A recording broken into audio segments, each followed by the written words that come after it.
years ago, I lost my 6-year-old brother. I could have lost my 2 sisters and my dad, but they survived. My brother was killed by a drunk driver.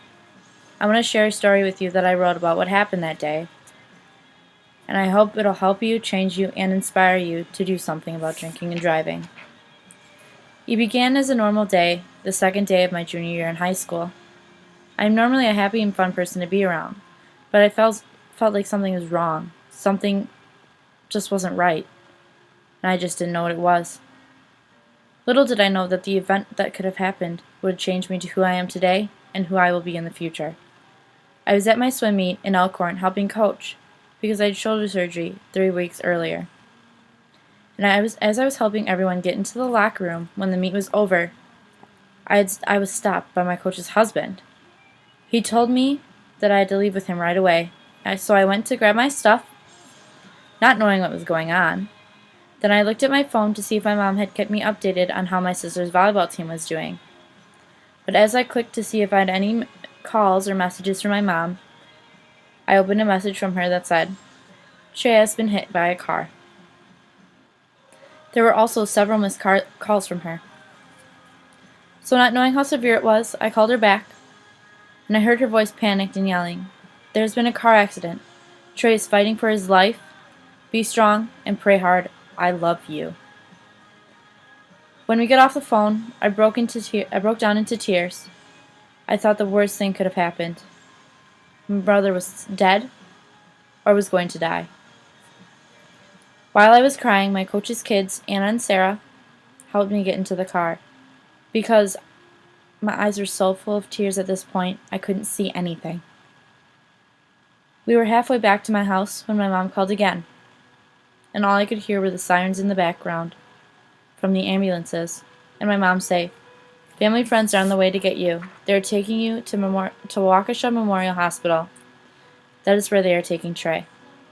I said, "Okay, Mom, I love you. See you there."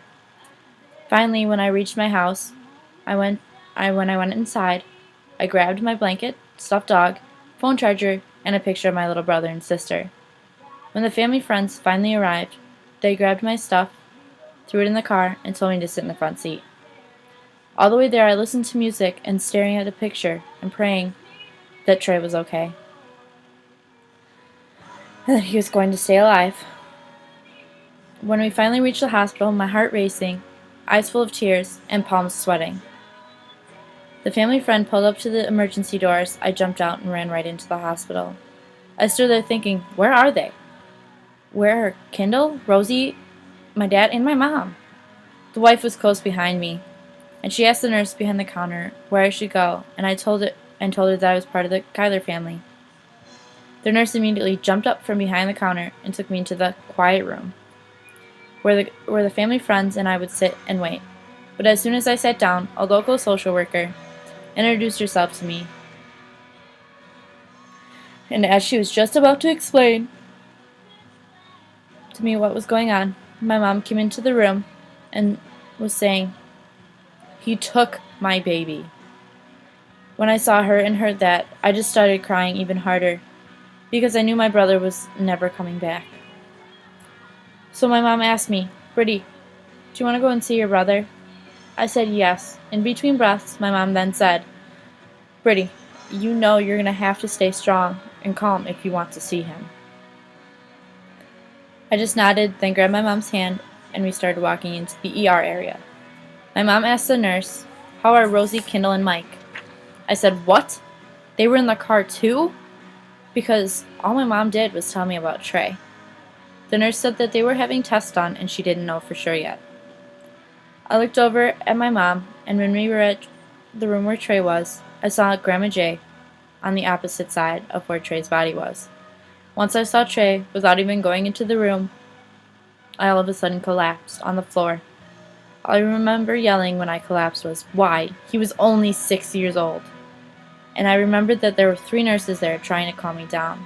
The nurses took me back to the quiet room until I was calm enough to go back in and see Rosie, Kendall, and my dad. After about 3 or 4 minutes, I stopped crying and screaming. I went back in, and the nurses walked me over to see my sister in her room. When I saw her, she looked like she was in so much pain. And when she saw me coming, she put her arm up, and I grabbed her hand, and I told her that I loved her. After I visited Rosie, I asked if I could go see Kendall, because I knew Dad was still in testing. So the nurse took me to go and see her. I opened the door to Kendall's hospital room, and saw her sleeping with Lammy. I went over and put my head on her chest to make sure she was still breathing.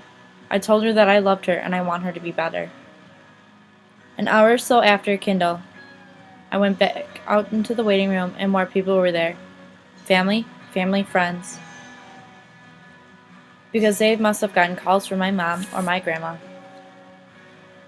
I told my friends Emma, Kaylee, Sarah, Addie, and Hannah about what had just happened. I also put it on Facebook. So after talking to my friends, Hannah called me and said that Emma, Kaylee, and her were on their way to come and see me and comfort me. And it was like 10:30 at night when they called, and when they got there it was at about 11:30. They stayed till about 1:30 or 2 in the morning, helping me try to get through this nightmare. The hospital gave us a house to stay in because we would be there for a while. So a ton of people came the next day to visit us and check upon us. My Aunt Nikki and Aunt Shawn were there the most. The night of the accident, I asked if my Aunt Shawn could stay overnight because I was scared and I didn't know what to do. We were in that house for about 2 days, and my family and friends, even family friends, came up those 2 days to visit and grieve with us. They were all very impressed by how I was taking care of my mom when she was crying and somewhat taking care of my dad. The day that my dad got released, we got into my Aunt Nikki's car. I sat in the middle row with my mom and my littlest sister, Kendall. In the back row sat my grandma, Aunt Shawn, and my sister Rosie.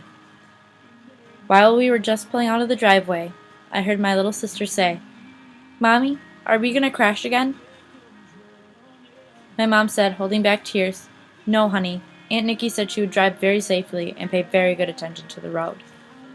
To be honest, I was actually scared to get in the car. I didn't know if I should be scared because I wasn't in the accident. All the way home, I listened to my music and prayed that all of this was a dream and that my brother was just at school and everything was fine. But as soon as we pulled into the driveway to my house, everyone started crying except me. I started walking into the house and I saw family members and family friends, all sitting in the living room, all in tears.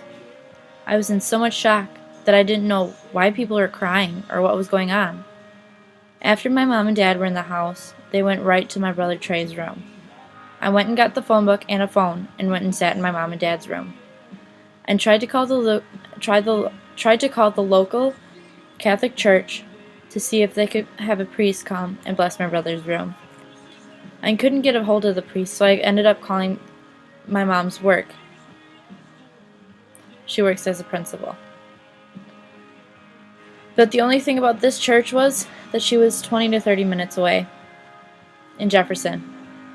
I was told that my mom and dad wanted me in Trey's room. But before I went and sat down in between them, I grabbed the cross that was hanging on the wall, and I went and sat in between them. I grabbed both of their hands and put the cross on my dad first, bowed my head, and said a little prayer. I did the same thing to my mom. As soon as I said the prayers over them, they both instantly stopped crying and became somewhat calm. I then left the room and called my friends Kaylee and Jessie, because I needed their help with making a little prayer service over my family and friends to help them know that Trey was in a better place and he was okay. This accident has made me appreciate my life and to be thankful for everything that I've been given.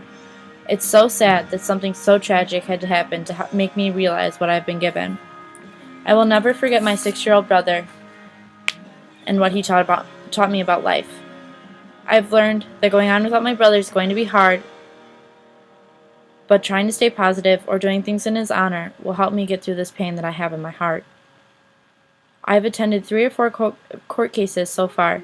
I think that everything is just so surreal, like it never should have happened, but unfortunately it did. It's funny how you could be acting normal, going on with all your normal activities, then all of a sudden get a really bad feeling in your gut that something is going to happen and you can't do anything about it. That is exactly how I felt September 2nd, 2010. It has been about 2 years and 5 months since my brother's death. Every day gets worse for me because I miss him so incredibly much. I've never felt so incredibly bad in the past than I do today. I may be hiding the way I feel by laughing, smiling, and joking, but all of that just hides how much hurt and pain I have every day since September 2nd, 2010. There are so many things my little brother didn't get to do. For example, he didn't get to receive his first communion, get a long enough chance to experience our new pool that we just put in. He never got to experience his first love, to see our new puppy or puppies, experience what high school is like, or to even be on the Brewers baseball team. There's so many things I wish I could have watched him do. Now, after listening to this story, I really, really hope that none of you decide to drink and drive. And I really hope that you become a designated driver for someone, or you make sure to stop somebody from drinking and driving.